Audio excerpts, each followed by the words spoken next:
નમસ્કાર મિત્રો, હું રાજેશ ભાસ્કર આપ સૌનું યુટ્યુબમાં આપણી આ ચેનલ પર સ્વાગત કરું છું. મિત્રો, આજે આપણે તારીખ 29 ફેબ્રુઆરી 2024ના કેટલાક મોસ્ટ ઇમ્પોર્ટન્ટ કરંટ અફેર અને અગાઉની પરીક્ષામાં પૂછાયેલા કેટલાક ઇમ્પોર્ટન્ટ પ્રશ્નો વિશે ડિટેલમાં ચર્ચા કરીશું, જે આપને આવનારી પરીક્ષા માટે ખૂબ જ ઉપયોગી સાબિત થશે. તો મિત્રો, આપ આ ચર્ચા સાથે જોડાઈ રહેજો અને વિડીયોને પહેલેથી લઈને છેલ્લે સુધી પૂરેપૂરો જોવાનો આગ્રહ રાખજો. તો ચલો મિત્રો, શરૂ કરીએ. શરૂઆત કરતાં પહેલાં જણાવી દઉં કે જો તમારે આપણી આ યુટ્યુબ ચેનલને સબસ્ક્રાઇબ કરવાનું બાકી હોય તો ચેનલને સબસ્ક્રાઇબ કરજો, નોટિફિકેશન બેલ આઇકોનને પ્રેસ કરીને, અને જો તમને આ વિડીયો પસંદ આવે તો વિડીયોને લાઈક કરજો અને તમારા જેટલા પણ મિત્રો છે એ બધા મિત્રો જોડે આ વિડીયોની લિંકને શેર કરજો. તો શરૂઆત કરીએ. સૌપ્રથમ જોઈશું અગાઉની પરીક્ષામાં પૂછાયેલા બંધારણના પ્રશ્નો, જેના જવાબો તમારે મને કમેન્ટમાં લખીને જણાવવાના છે. વિડીયોના લાસ્ટમાં જ્યારે હું તમને આ દરેક પ્રશ્નના જવાબ જણાવું ત્યારે તમારે ચેક કરવાનું છે કે તમે આપેલા પ્રશ્નોના જવાબમાંથી કેટલા પ્રશ્નોના જવાબ સાચા છે. ત્યારબાદ તમારે શું કરવાનું છે, તમને ખબર જ છે કે ડેલી જીકે ટેસ્ટમાં આપણે રોજ 10 પ્રશ્નો પૂછીએ છીએ, તો આ 10 પ્રશ્નોમાંથી તમારા કેટલા પ્રશ્નોના જવાબ સાચા છે એ પણ તમારે કમેન્ટમાં લખીને જણાવવાનું છે. આ 10 પ્રશ્નોની વાત કરીએ તો એમાંથી 5 પ્રશ્નો બંધારણના છે, બાકીના જે 5 પ્રશ્નો છે એ ભૂગોળના છે. તો તમે તમારા આન્સર આપો નીચે કમેન્ટ બોક્સમાં, અને હું આજના કરંટ અફેરનો પ્રથમ પ્રશ્ન છે એની શરૂઆત કરું છું. આજનો પ્રથમ પ્રશ્ન છે કે તાજેતરમાં નેશનલ એમેચ્યોર ચેસમાં કોણે ગોલ્ડ મેડલ જીત્યો છે? તો જવાબ આવશે રૂહાની રાજ અશુદાની, જેઓ ગુજરાતના છે અને એમણે જયપુર ખાતે આયોજિત નેશનલ એમેચ્યોર ચેસની અંદર ગોલ્ડ મેડલ જીત્યો છે. તો ગુજરાતની ચેસ ખેલાડી જયપુરમાં આયોજિત 11મા નંબરની નેશનલ એમેચ્યોર ચેસ ચેમ્પિયનશિપમાં ગોલ્ડ મેડલ જીત્યું, એટલે ટાઇટલ જીતી લીધું છે. એમણે 9 રાઉન્ડમાં 7.5 પોઈન્ટ મેળવ્યા હતા. છેલ્લા 2 રાઉન્ડમાં રૂહાનીએ કર્ણાટકની અક્ષય સાથીને હરાવ્યા અને પછી મહારાષ્ટ્રની રશ્મિકા મારિંગાતી છે એમની સાથે ડ્રો વિજેતા તરીકે ઉભરી આવ્યા હતા. નેશનલ એમેચ્યોર ચેસ ચેમ્પિયનશિપ 2024ની 11મી આવૃત્તિ, એમાં 27 વિવિધ રાજ્યો અને કેન્દ્રશાસિત પ્રદેશોમાંથી કુલ 620 ખેલાડીઓએ ભાગ લીધો હતો. 6 અલગ અલગ રેટિંગ કેટેગરીમાં 6 નવા ચેમ્પિયનોનો તાજ પહેરાવવામાં આવ્યો હતો. તેનું આયોજન જયપુર ડિસ્ટ્રિક્ટ ચેસ એસોસિએશન દ્વારા રાજસ્થાનના જયપુરમાં સવાઈ માનસિંહ ઇન્ડોર સ્ટેડિયમ ખાતે કરવામાં આવ્યું હતું. ઓકે, ચેસની વાત કરીએ, તમને ખબર છે કે વિશ્વ ચેસ દિવસ ક્યારે મનાવવામાં આવે છે? જો તમને આન્સર આવડે તો કમેન્ટ બોક્સમાં લખો. ભારતમાં પ્રથમ ચેસના ગ્રાન્ડ માસ્ટર વિશ્વનાથ આનંદ હતા. ભારતમાં પ્રથમ મહિલા ચેસના ગ્રાન્ડ માસ્ટર એસ વિજયાલક્ષ્મી હતા. અને ભારતમાં છેલ્લા 84મા નંબરના જે ગ્રાન્ડ માસ્ટર બન્યા છે એમનું નામ છે આર વૈશાલી. અને ચેસની શરૂઆત ભારતમાં થઈ. ચેસમાં 64 ખાનાઓ હોય છે. તમારા માટે એક પ્રશ્ન, ચલો હું જ કહી દઉં છું કે ભારતમાં પ્રથમ ચેસના ગ્રાન્ડ માસ્ટર વિશ્વનાથ આનંદ છે. ફિડે એટલે કે ઇન્ટરનેશનલ ચેસ ફેડરેશન છે એના તેઓ ઉપાધ્યક્ષ છે. અને આના જે અધ્યક્ષ છે ને એમનું નામ શું છે? આર્કાડી ડ્વોકોવિચ. અને હેડક્વાર્ટર સ્વિટ્ઝરલેન્ડના લાવશેનમાં છે. 1924માં એની સ્થાપના થઈ હતી. દર વર્ષે દુર્લભ રોગ દિવસ ક્યારે મનાવવામાં આવે છે? Rare disease day. તો ફેબ્રુઆરીનો છેલ્લો દિવસ, એટલે કે આજે 2024ની વાત કરીએ તો આપણે એવું કહી શકીએ આજે, એટલે કે 29 ફેબ્રુઆરીના રોજ મનાવવામાં આવે છે.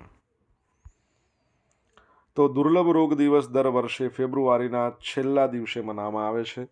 આ વર્ષે 2024માં તે 29મી ફેબ્રુઆરીના રોજ આવે છે.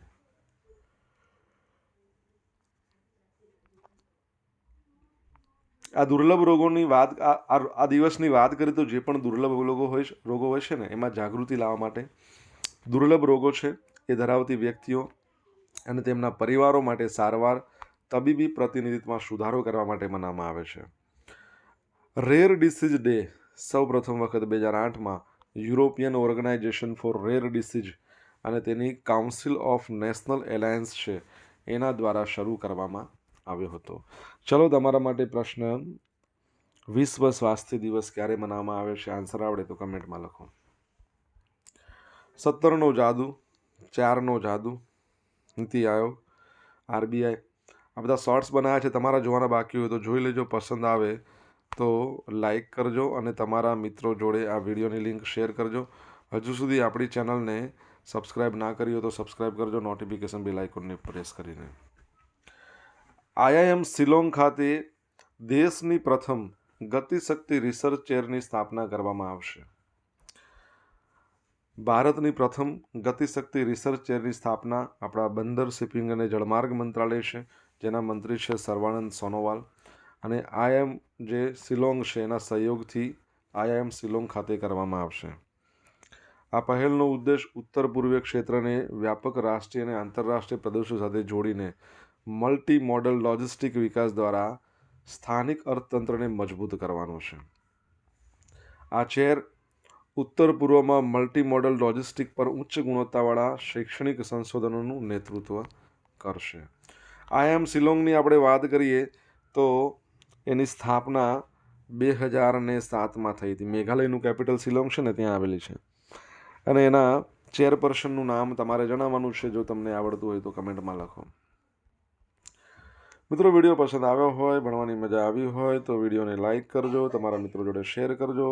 આપણી બંને યુટ્યુબ ચેનલ રાજેશ ભાસ્કર 2 આ બંનેને તમારે શું કરવાનું છે? સબસ્ક્રાઈબ કરવાનું છે, નોટિફિકેશન બેલ આઇકોનને પ્રેસ કરીને.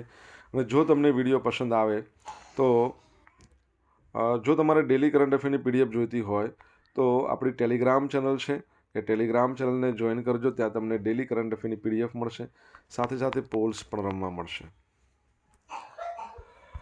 ત્યારબાદનો ક્વેશ્ચન છે કે તાજેતરમાં કોને ભારતના ભ્રષ્ટાચાર વિરોધી લોકપાલ છે એના અધ્યક્ષ તરીકે નિયુક્ત કરવામાં આવ્યા છે? આવનારી પરીક્ષા માટે મોસ્ટ ઇમ્પોર્ટન્ટ પ્રશ્ન. તો અજય માણિકરાવ ખાનવિલકર. બરાબર છે, ઓપ્શન ડી છે તે સાચો છે. તાજેતરમાં સુપ્રીમ કોર્ટના ભૂતપૂર્વ ન્યાયાધીશ જસ્ટિસ અજય માણિકરાવ ખાનવિલકરને ભારતના ભ્રષ્ટાચાર વિરોધી લોકપાલના અધ્યક્ષ તરીકે નિયુક્ત કરવામાં આવ્યા છે. જુલાઈ 2022માં સર્વોચ્ચ અદાલતમાંથી નિવૃત્ત થતાં ન્યાયતંત્રમાં વિશિષ્ટ કારકિર્દી પછી તેમની નિમણૂક કરવામાં આવી છે. રાષ્ટ્રપતિ ભવન દ્વારા બહાર પાડવામાં આવેલ નોટિફિકેશનમાં લોકપાલના અન્ય મુખ્ય સભ્યોની નિમણૂકની પણ જાહેરાત કરવામાં આવી છે. જસ્ટિસ ખાનવિલકર સાથે justice લિંગપ્પા Narayan Swami, justice Sanjay Yadav, justice Rituraj Awasthi અને એ બધા જ્યુડિશિયલ મેમ્બર તરીકે છે, ન્યાયિક સભ્યો. જો બિન ન્યાયિક સભ્યોની વાત કરીએ તો સુશીલ ચંદ્રા, પંકજ કુમાર અને અજય તિર્કીનો સમાવેશ થાય છે. લોકપાલના અધ્યક્ષ અને સભ્યોની નિમણૂક વડાપ્રધાનની અધ્યક્ષતાવાળી પસંદગીની સમિતિની ભલામણોને અનુસરીને રાષ્ટ્રપતિ દ્વારા કરવામાં આવે છે. લોકપાલ તેના આદેશ મુજબ કુલ 8 સભ્યો એમાં હોઈ શકે છે, જેમાં 4 ન્યાયિક અને 4 બિન ન્યાયિક સભ્યો હોય છે. ઓકે, એટલે 8 સભ્યો મેક્સિમમ હોઈ શકે.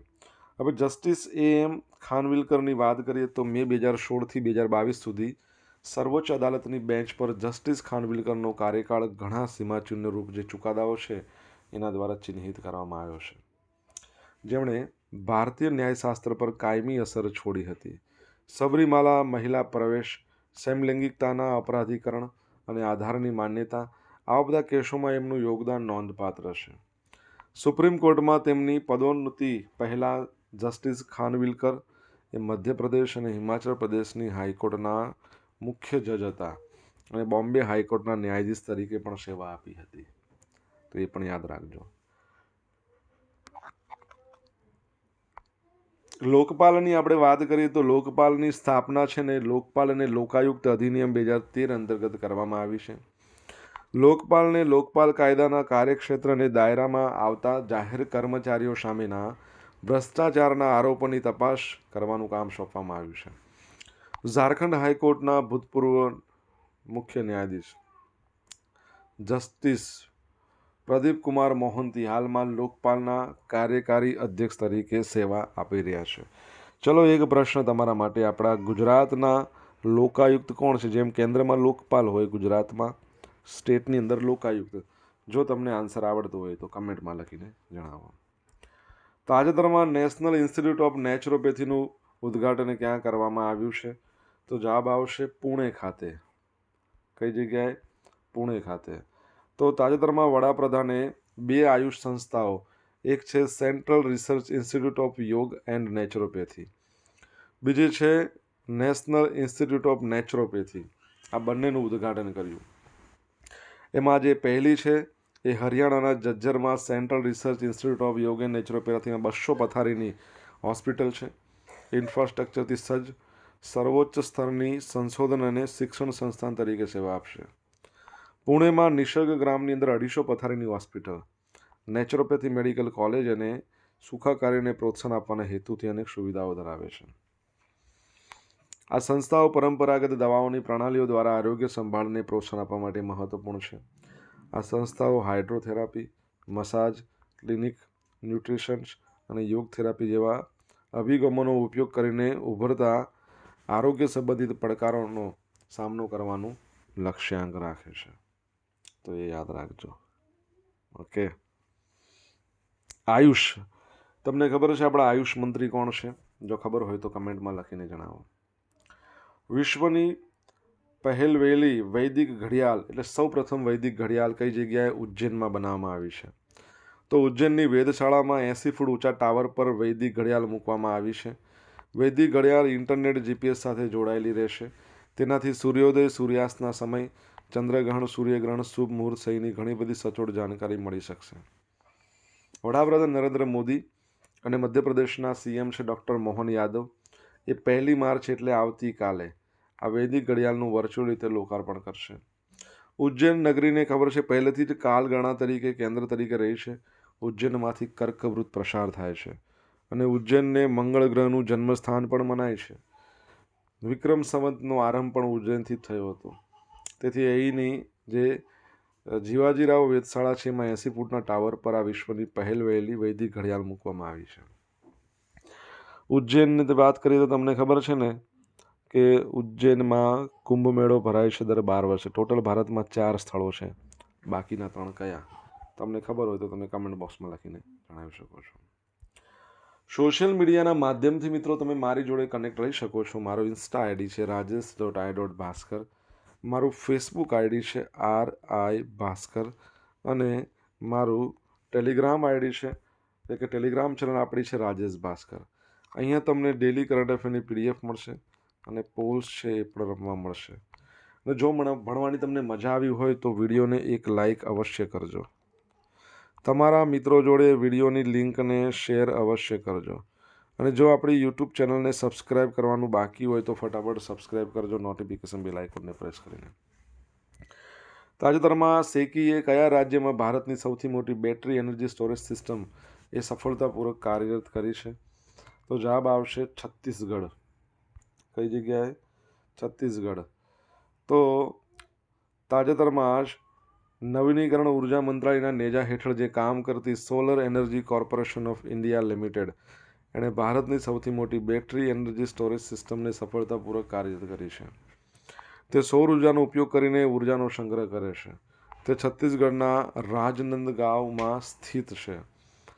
સોલર ફોટોવોલ્ટેઇક પ્લાન્ટ 152.325 મેગાવોટ કલાકની સ્થાપિત ક્ષમતા અને 100 મેગાવોટ AC એમાં 155 મેગાવોટ પીક ડીસીની ડિસ્પેચેબલ ક્ષમતા છે. આ પ્રોજેક્ટ રાજ્યમાં વીજળીની માંગને પહોંચી વળવા માટે જ્યારે સૂર્ય ચમકતો હોય ત્યારે બેટરી સ્ટોરેજની મદદથી સૌર ઉર્જાનો સંગ્રહ કરે છે અને પીક ડિમાન્ડના કલાકો દરમિયાન એનો ઉપયોગ કરે છે. તમને બધાને ખબર છે કે ભારતમાં પ્રથમ 100% અને 24/7 સૌર ઉર્જાથી ચાલતું એ પણ આ જ સિસ્ટમ બેટરી એનર્જી સ્ટોરેજ સિસ્ટમથી ચાલતું ગામડું છે એ આપણું મોઢેરા છે, મહેસાણા જિલ્લો, ગુજરાતમાં. તો શહેર કયું છે તમારે જણાવવાનું છે કમેન્ટમાં લખીને જો તમને ખબર હોય તો. આપણા નાણામંત્રી કોણ છે? ઉર્જા મંત્રી કેન્દ્રીય કોણ છે? રાજકુમાર સિંહ છે ગુજરાતના નાણામંત્રી છે એ ગુજરાતના ઉર્જા મંત્રી કનુ દેસાઈ છે. રાવી નદી પર શાહપુર કાંડી ડેમ પ્રોજેક્ટનું નિર્માણ. પંજાબ, જમ્મુ અને કાશ્મીરની જે બોર્ડર છે ત્યાં શાહપુર કાંડી બેરેજના નિર્માણ દ્વારા પાકિસ્તાન તરફ જતા રાવી નદીના જળપ્રવાહને અસરકારક રીતે અટકાવી દેવામાં આવ્યો છે. શાહપુર કાંડી ડેમ પ્રોજેક્ટ એ પંજાબના પઠાણકોટ જિલ્લામાં રાવી નદી પર હાલના રણજીત સાગર ડેમથી નીચેની તરફ સ્થિત છે. આ પ્રોજેક્ટમાં 55.5 મીટર ઊંચો કોન્ક્રીટ ગ્રેવિટી ડેમ, 7.70 કિલોમીટર લાંબી હાઇડલ ચેનલ, 2 હેડ રેગ્યુલેટર અને 2 પાવર હાઉસનો સમાવેશ થાય છે. પ્રોજેક્ટની કુલ ઉત્પાદન ક્ષમતા 206 મેગાવોટ છે. રણજીત સાગર ડેમમાંથી છોડવામાં આવતા પાણીનો ઉપયોગ આ પ્રોજેક્ટમાં પાવર જનરેટ કરવા માટે થાય છે. આ બંધના નિર્માણ પાછળનો મુખ્ય હેતુ પંજાબ અને જમ્મુ કાશ્મીર માટે વીજ ઉત્પાદન અને સિંચાઈનો છે, તેનું નિર્માણ પંજાબ સરકારના સિંચાઈ વિભાગ દ્વારા કરવામાં આવ્યું છે. પંજાબની વાત આવી, તમને ખબર છે, પંજાબ એટલે પંચ આબ એટલે 5 અને આબ એટલે પાણી, 5 નદીઓનો સમૂહ. તમને 5 નદીઓના નામ આવડતા હોય તો કમેન્ટ બોક્સમાં લખીને જણાવો. હવે મિત્રો જોઈશું અગાઉની પરીક્ષામાં પૂછાયેલા બંધારણના પ્રશ્નો. પહેલો પ્રશ્ન, યુનિયન પબ્લિક સર્વિસ કમિશનના અધ્યક્ષ અને સભ્યોની નિમણૂક કોણ કરે છે? તો રાષ્ટ્રપતિ કરે છે. હાઈકોર્ટના મુખ્ય ન્યાયાધીશની નિમણૂક કોણ કરે છે? તો એ પણ રાષ્ટ્રપતિ જ કરે છે. કયા બંધારણીય સુધારાથી ભારતમાં ભાષાકીય ધોરણે રાજ્યની પુનઃરચના શક્ય બની છે? તો 7મો. ભારતમાં સૌથી લાંબો સમય રાષ્ટ્રપતિનો હોદ્દો કોણે ભોગવ્યો? તો ડૉક્ટર રાજેન્દ્ર પ્રસાદ. ભારતના પ્રથમ નાણાં પંચના અધ્યક્ષ કોણ હતા? તો કેસી નિયોગી હતા. અત્યારે હાલમાં હવે નવા અધ્યક્ષ જેમને નિમણૂક કરવામાં આવ્યા છે એ અરવિંદ પાનગરિયા છે, યાદ રાખજો. હવે જોઈશું અગાઉની પરીક્ષામાં પૂછાયેલા ભારતની ભૂગોળના પ્રશ્નો. પહેલો પ્રશ્ન, હવામાનની સચોટ આગાહી કરવા માટે કયા સ્થળે ડોપલર રડાર રાખવામાં આવ્યું છે? તો કેરળના તિરુવનંતપુરમમાં. What is Pradyumna? પ્રદ્યુમન શું છે? Prithvi air defence system. નીચે પૈકી કઈ ટેકનોલોજીમાં પ્રવાહી ઓક્સિજનનો ઉપયોગ થાય છે? તો ઓક્સિજન પ્રવાહી સ્વરૂપે હોય, ક્રાયોજેનિક જે ટેકનોલોજી હોય એમાં. આકાશ, શસ્ત્ર, નિર્ભય, નામાભિધાન આ બધું કોને નામ આપવામાં આવેલું છે? તો મિસાઇલ્સને નામ આપ્યું છે. પછી કેસીની હ્યુજન આ કયા ગ્રહની કક્ષામાં પ્રવેશ કરનાર પ્રથમ સ્પેસ ક્રાફ્ટ છે? શનિ. બરાબર, કેસીની હ્યુજન્સ છે એ શનિ ગ્રહમાં પ્રવેશ કરનાર છે. હવે મિત્રો ગઈકાલે પૂછેલા પ્રશ્નોના જવાબ જોઈ લઈએ. પહેલો પ્રશ્ન, ગુજરાતની પ્રથમ એમ્સ હોસ્પિટલ કયા શહેરમાં આવેલી છે? રાજકોટમાં. સેકન્ડ પ્રશ્ન, તાજેતરમાં કયા સ્થળે સેન્ટ્રલ બોર્ડ ઓફ ફિલ્મ સર્ટિફિકેશનના નવું કાર્યાલય છે બનાવવામાં આવશે? તો ચંદીગઢમાં. હવે મિત્રો જોશું આજે પૂછેલા પ્રશ્નોના જવાબ. પહેલો પ્રશ્ન શું હતો? તો પહેલો પ્રશ્ન એવો હતો, વિશ્વ ચેસ દિવસ આપણે ક્યારે મનાવીએ છીએ? તો 20 જુલાઈ 1924માં ફિડેની સ્થાપના થઈ, એટલા માટે 20 જુલાઈને મનાવીએ છીએ. 20 જુલાઈ પાછો મૂન ડે પણ છે. 1969માં મનુષ્ય પ્રથમ વખત ચંદ્રની ધરતી પર પગ મૂક્યો હતો. વિશ્વ સ્વાસ્થ્ય દિવસ આપણે ક્યારે મનાવીએ? 7 એપ્રિલ. IIM સિલોન છે એના ચેરપર્સનનું નામ શું છે? તો યાદ રાખજો, સિસિર બિજોરિયા. ચોથો પ્રશ્ન, ગુજરાતના લોકાયુક્ત કોણ છે? Justice R.H. શુક્લા. પાંચમો પ્રશ્ન, આપણા કેન્દ્રીય આયુષ મંત્રી કોણ છે? સર્બાનંદ સોનોવાલ. છઠ્ઠો પ્રશ્ન કે કુંભનો મેળો જે ભરાય છે એવા 4 સ્થળોમાં એક ઉજ્જૈન છે, પછી બીજું છે પ્રયાગ, ત્રીજું છે હરિદ્વાર અને ચોથું છે નાસિક. સાતમો પ્રશ્ન 100% 24/7 સૌર ઉર્જાથી ચાલતું ભારતનું પ્રથમ શહેર સાંચી, મધ્યપ્રદેશ. આઠમો પ્રશ્ન છે પંજાબ એટલે 5 નદી કઈ કઈ આવશે? તો સતલુજ, રાવી, બિયાસ, ઝેલમ અને ચિનાબ આવી ગઈ, ચિનાબ. યાદ રાખજો. હવે મિત્રો જોશું ગઈકાલના કરંટ અફેરમાંથી પૂછેલા કેટલાક ઇમ્પોર્ટન્ટ પ્રશ્નો જેના જવાબો તમારે મને કમેન્ટમાં લખીને જણાવવાના છે. પહેલો પ્રશ્ન, તાજેતરમાં પ્રખ્યાત ગઝલ ગાયક પંકજ ઉદાસનું નિધન થયું છે. એમને પદ્મશ્રી પુરસ્કાર ક્યારે આપવામાં આવ્યો હતો? જવાબ આવડે તો કમેન્ટમાં લખો. સેકન્ડ પ્રશ્ન, તાજેતરમાં ખેલો ઇન્ડિયા વિન્ટર ગેમ્સ 2024માં વિજેતા કોણ બન્યું છે? જો જવાબ આવડે તો કમેન્ટ બોક્સમાં લખી શકો છો. તો મિત્રો આ હતા આજના દિવસના કેટલાક મોસ્ટ ઇમ્પોર્ટન્ટ કરંટ અફેર અને અગાઉની પરીક્ષામાં પૂછાયેલા કેટલાક ઇમ્પોર્ટન્ટ પ્રશ્નો એના જવાબોની સાથે. આશા રાખું છું બધાને ભણવાની મજા આવી હશે. ભણવાની મજા આવી હોય તો વિડીયોને લાઇક અને શેર કરજો. આપણી બંને યુટ્યુબ ચેનલ રાજેશ ભાસ્કર 2 આ બંને યુટ્યુબ ચેનલને સબસ્ક્રાઈબ કરજો, નોટિફિકેશન બેલ આઇકોનને પ્રેસ કરીને. તો મિત્રો thank you so much for watching this video. Have a nice day. જય હિન્દ, જય ભારત.